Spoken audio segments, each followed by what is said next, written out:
দেশের সবচেয়ে বড় সরকারি চক্ষু হাসপাতাল এক সপ্তাহ ধরে বন্ধ থাকার পর ৪ মে থেকে হাসপাতালের শুধু জরুরি বিভাগ চালু করার সিদ্ধান্ত নিয়েছে কর্তৃপক্ষ। তবে এখনই কোনো রোগী ভর্তি করা হবে না বা অস্ত্রোপচারও চালু হচ্ছে না। সংশ্লিষ্টরা জানিয়েছেন, আসন্ন ঈদুল আজহার ছুটির আগ পর্যন্ত হাসপাতাল পুরোপুরি চালু হওয়ার সম্ভাবনা নেই।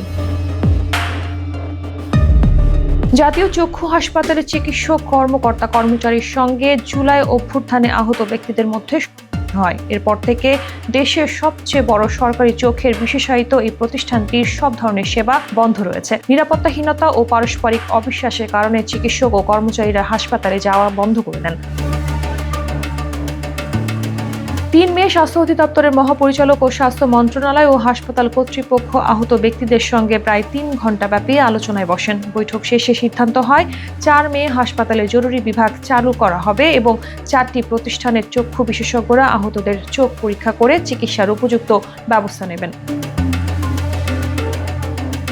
তবে আস্থাহীনতা কাটেনি। চিকিৎসক কর্মচারীরা বলছেন, নিরাপত্তা নিশ্চিত না হলে তারা দায়িত্বে ফিরবে না। অনেকেই বলছেন, আহত ব্যক্তিদের হাতে মার খাওয়ার অভিজ্ঞতা তাদের ভীত করে তুলেছে। অপরদিকে আহত ব্যক্তিরাও ৪ চিকিৎসক কর্মকর্তার বিষয়ে আপত্তি জানিয়ে বাকিদের নিয়ে সেবা চালু করার পক্ষে মত দিয়েছেন। জাতীয় চক্ষু হাসপাতালে ২৫০ শয্যায় এই বিশেষায়িত হাসপাতালটি গত এক সপ্তাহ থেকে সম্পূর্ণভাবে বন্ধ রয়েছে জরুরি বহির্বিভাগ এবং অন্তর্বিভাগের সব সেবা।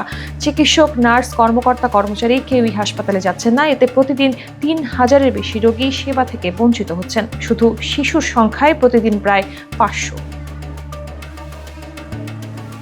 গত ২৫ মে ৪ জন ব্যক্তি বিষ পান করেন। এর পরের দিন একজন হাড়পিক খান। ২৮ মে হাসপাতালে ৩ পক্ষ আহত রোগী, সাধারণ রোগী ও চিকিৎসকদের মধ্যে হয়। এরপর হাসপাতাল কার্যত অচল হয়ে পড়ে।